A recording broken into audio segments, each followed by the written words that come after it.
Thank you. Thank you, everybody. Thank you. Well, let me begin by saying this.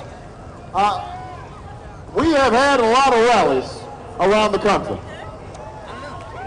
I think it is fair to say that this is the most spectacular setting for the most spectacular crowd that we have had in this entire campaign. This is unbelievable. Thank you. Thank you. Now, it doesn't hurt that it's a perfect day. It doesn't hurt. Unbelievable. Wow. This is spectacular. There are just a couple of special thank yous that I have to say. I want to thank everybody who's taken the time to be here, but just a couple of people I've got to acknowledge. First of all, our organizers here in Oregon, all our volunteers, all our precinct captains, everybody who has worked so hard leading up to this election, thank you. This is a grassroots campaign, and you have made it happen. Give yourselves a big round of applause. I love you, man! We've got a couple of elected officials without whom we could not have done what we are doing here in Oregon. And they have just been great supporters. Congressman Earl Blumenauer, Congressman Peter DeFazio, and Congressman David Wu. Thank you to all three of them. I'm so grateful to have former governors Barbara Roberts and John Kitzhaber, who are both here. Great supporters. There's Barbara right there. And finally, Mayor Tom Potter. Give him a big round of applause.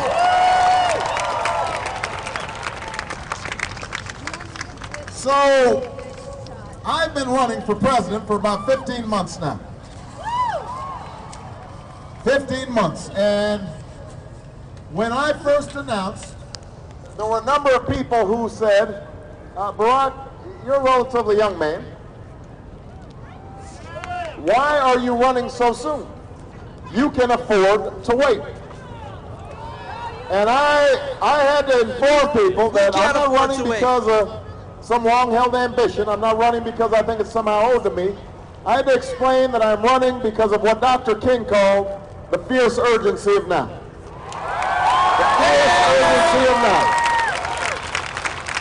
Because I believe there's such a thing as being too late. And that hour is almost upon us. We are at a defining moment in our history, and you see it in the news every day. On the international front, we're in the midst of two wars. One war that we need to win against those who are in Afghanistan, Al-Qaeda, those who killed 3,000 Americans. But we are also involved in a war that I believe should have never been authorized and should have never been waged, that's cost us hundreds of billions of dollars and thousands of lives and has not made us more safe. Talking about Iraq. On the domestic front, I don't need to tell people here in Oregon what's happening because you're living it every day.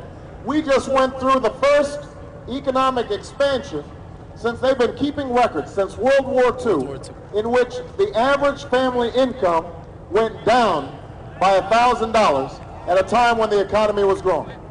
Wall Street was doing fine. Corporate profits were up. But for ordinary families, your income was less than it was when adjusted for inflation than when it was when George Bush took office. At the same time as your costs have gone up. Your costs for gas have gone up. Your costs of milk and bread and eggs in the supermarket have gone up.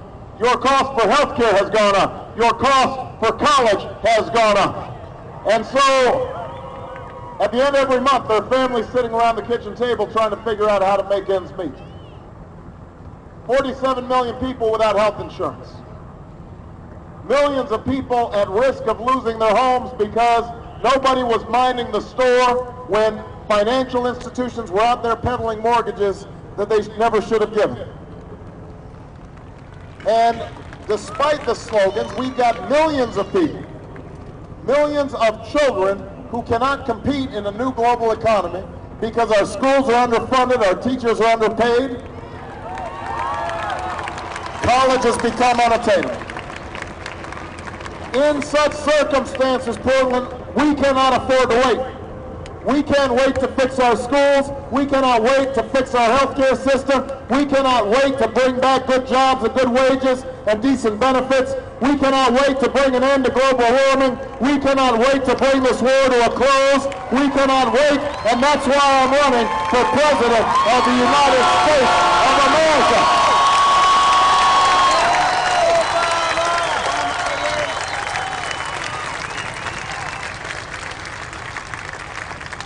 Now, so when I decided to run, it was with the belief that the challenges we faced had outstripped the capacity of a broken politics to solve. But it was also because of a bet I was placing on you, the American people.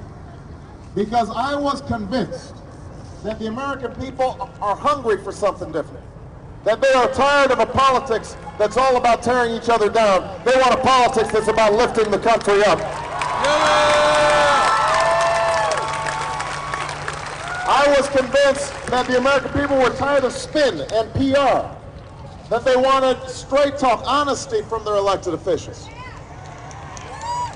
And most of all, I was convinced that people were tired of a politics that divided us, that people wanted a politics that would bring us together. I learned as a community organizer, way back in the early 80s, working on the south side of Chicago after the steel plants had closed, bringing together blacks, whites, Hispanics, all of whom had worked at those steel mills, all of whom were now at risk of losing jobs, benefits, that when they came together, ordinary people could do extraordinary things.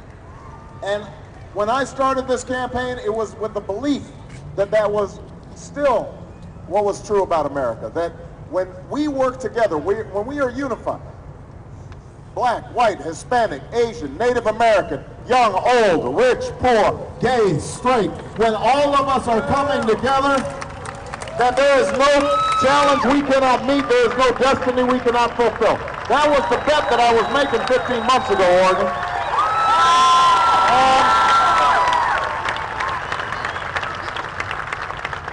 And I am here to report to all 30,000 of you that after traveling through 48 states, after speaking to hundreds of thousands of people, after shaking hundreds of thousands of hands, after kissing hundreds of babies, I am here to report that my bet has paid off. That my faith in the American people has been vindicated. Because everywhere I go, people are saying, we want something new, we're ready to turn the page, we're ready to write a new chapter in American history, and this is the message that Oregon is going to send on Tuesday.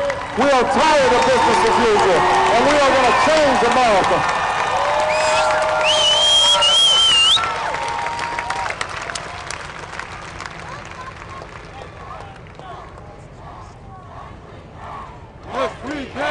Yes, we can! Yes, we can!